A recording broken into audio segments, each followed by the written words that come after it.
Hey guys, Jonty Hikmet here. Welcome to my channel. In today's video, I wanted to address the question of why. People come to see me and they're often asking me lots of why questions. Why do I have chronic pain? Why is my pain moving around? Why do I have pain and other people don't have pain? Why am I having good moments and then I'm having bad moments? Why am I getting pain in the day and not in the night? Lots of questions of why. And there's two ways to address this question. One is to answer it cognitively, and the other is to attend to it emotionally. Most often, people just do the first one. They're just trying to figure out cognitively the answers to their questions of why. So I'm going to start there, and then I'll go into why arguably attending to this emotionally is more important. So starting with cognitively, the age-old question, people come to see me, why do I have chronic pain? I did a full video about this entitled My Entire Pain Relief Process from Start to Finish. Essentially, any one of us, including myself, develop chronic pain because of emotional, mental, physical, and spiritual factors.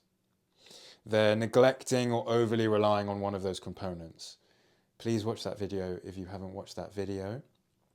Essentially, emotionally, maybe the person's repressing emotions. Mentally, perhaps the person's self-talk is not where it needs to be. Physically, maybe they're not sleeping, exercising, or dieting in the way that really feels right to them. Spiritually, maybe there's not enough intimacy, community, nature, creativity in their life. Maybe they don't like their career. So the big question of why someone has chronic pain, cognitively answered, is emotional, mental, physical, and spiritual.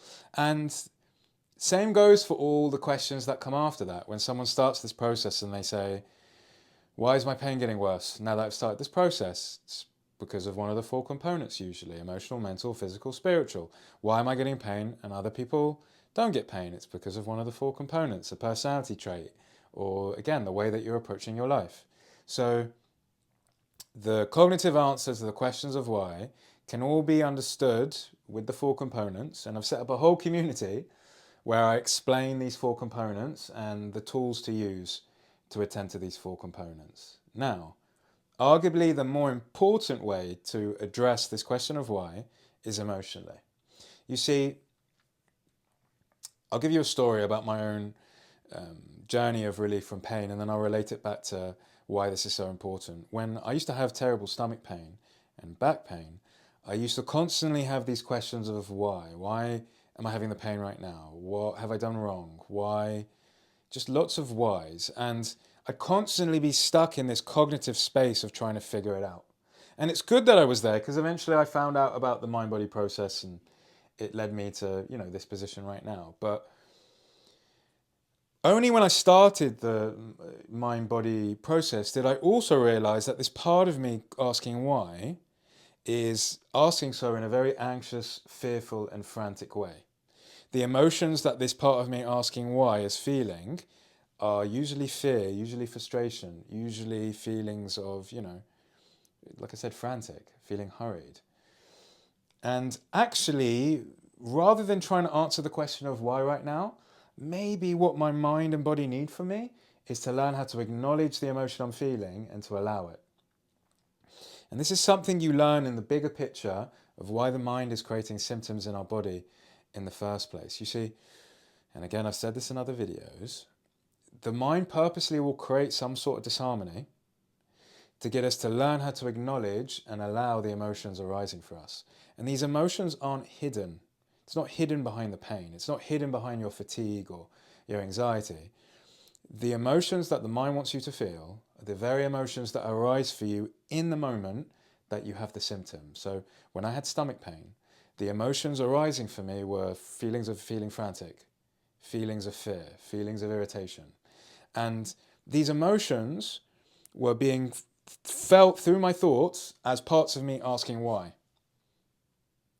And if I got stuck too much in actually trying to answer the question of why, cognitively, trying to figure it out, I'd miss the fact that this part of me asking why needs me to let it know that it's okay that it's feeling this way.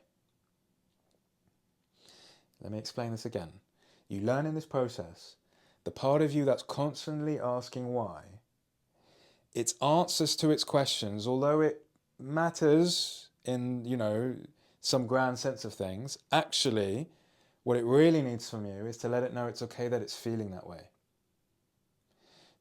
What you learn in this process is that the emotions and thoughts arising for us, if we identify with them, if we get lost in the story of them, then we'll struggle, we'll suffer. If we get lost in the story of trying to figure things out, we'll drown in it. It's the same if someone comes to me and they're doubting their experience. If they get lost in the I'm the doubter and I'm doubting this and I don't believe this is going to work, if you get lost in the story of that, you'll drown in it. If instead you can notice the part of you that's asking why is feeling afraid, and then let this part of you know it's okay that it's afraid, it's okay that it's feeling this way, that's actually what the mind is looking for. It's not necessarily looking for an answer.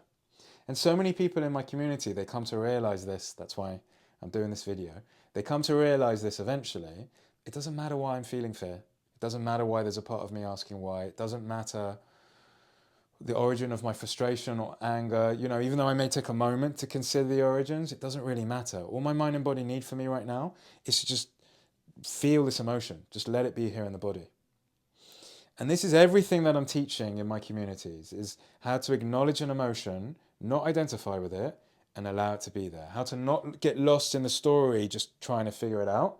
Instead, acknowledge that the emotion is there and allow it to be there. Only when I started to do this, particularly with my stomach pain, did I start to hear, I'd have pain, I'd hear the part of me going, why is this here?